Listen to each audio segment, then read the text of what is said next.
Au nom du Père, du Fils, du Saint-Esprit, un seul Dieu, mes chers frères, mes chères sœurs, nous avons entendu l'évangile aujourd'hui. Le peuple, vraiment, n'a pas changé. On critique Jean-Baptiste parce qu'il ne boit que de l'eau et se nourrit de miel sauvage, et on critique le Christ parce que lui aime festoyer avec ses amis et aussi avec les gens de peu. Aujourd'hui, j'ai préparé un autre évangile, parce que c'était déjà le même évangile. Alors je vais vous parler du même Luc, bien sûr, mais c'est le chapitre 10, c'est le verset 21 à 28.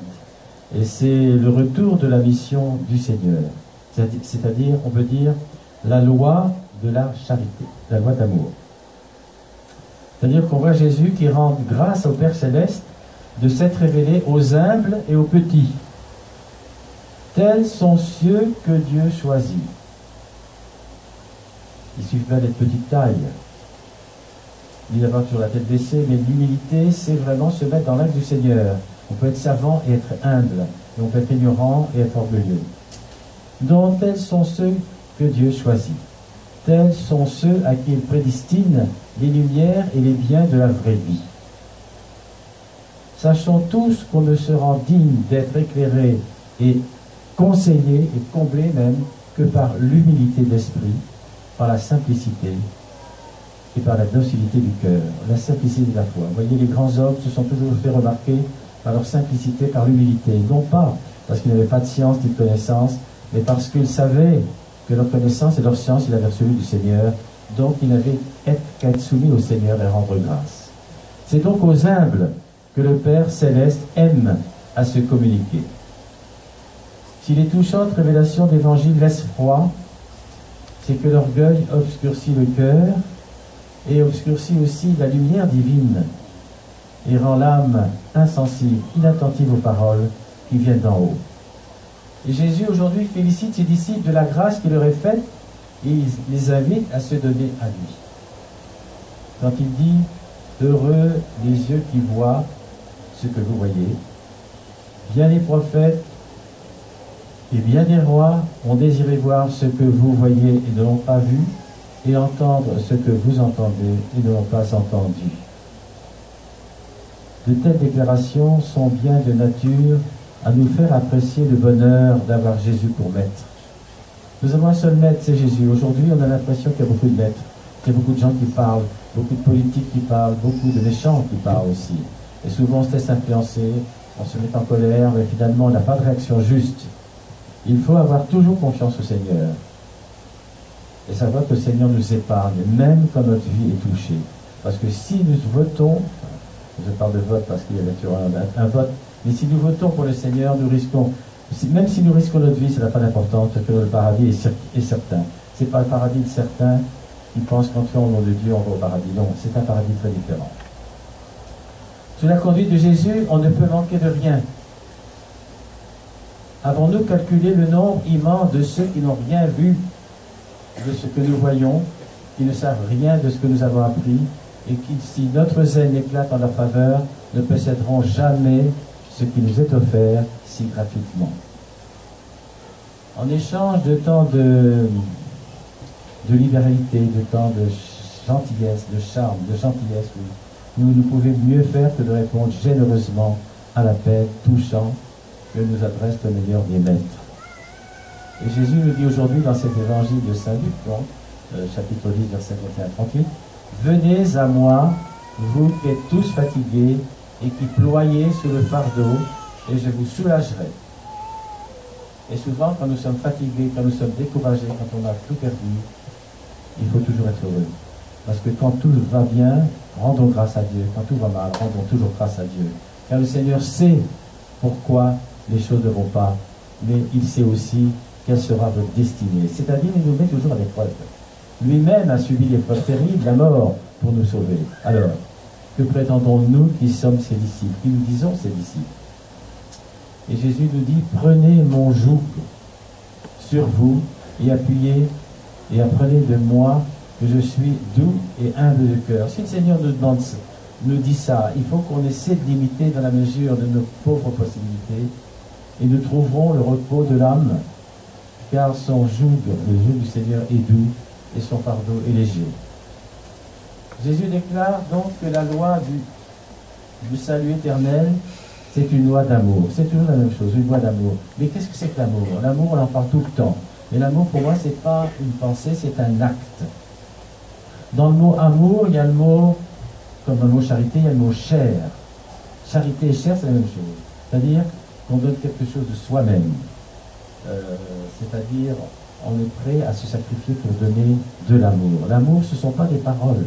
L'amour, c'est une action. Un docteur de la loi, cherchant à tenter Jésus dans l'évangile que je cite, se lève et lui dit, « Maître, par quelle œuvre arriverai-je à posséder la vie éternelle ?» Et Jésus lui répondit, « Qu'y a-t-il d'écrit dans la loi?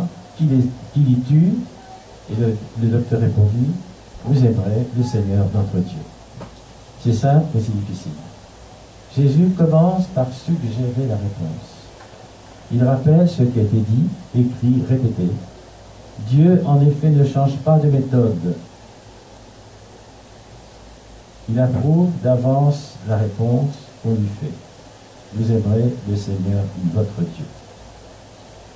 Jésus pourrait suggérer à son interlocuteur de dire, pour aller au ciel, il faut prier, il faut jeûner, se mortifier, être chaste, juste pieux.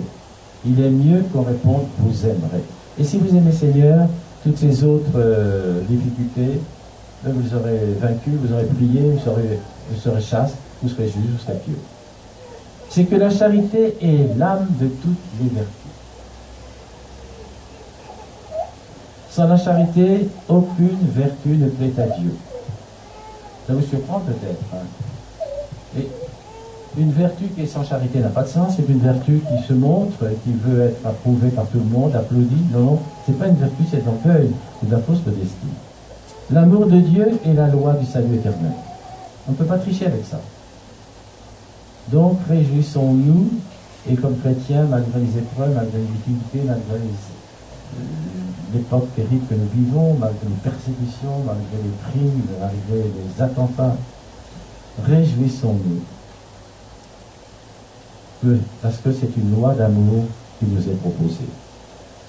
Dieu nous donne, qu'est-ce qu'il nous donne Dieu? Il nous donne son ciel en échange de l'amour de notre cœur. C'est un rapport très fort. Dieu s'est fait homme afin que les hommes puissent être faits Dieu. C'est-à-dire nous ne venons pas des dieux selon l'essence, mais selon ce que nous avons reçu de son témoignage, de son message, de tout ce qu'il nous a dit. Il faut lui livrer notre cœur. C'est-à-dire qu'il faut que notre cœur soit pur, soit ouvert, que tout ce qu'il y a d'un peu coquin, malin, hypocrite, mensonge, disparaisse. Il faut lui garder pur à travers toutes les difficultés de la route. Il faut lui rapporter humblement chaque fois qu'un ennemi séducteur nous en ravit quelque chose. Telle est la méthode du salut éternel. Votre éternité, notre éternité, sera ce qu'a été notre amour. Et ça, c'est notre programme, pas facile, mais que le Seigneur a fait et qui nous demande. Donc Jésus explique toujours, il est enseignant, ce que doit être l'amour de Dieu qui donne le salut éternel. Parce qu'on fait des ignorants, on ne veut pas comprendre qu'est-ce que c'est.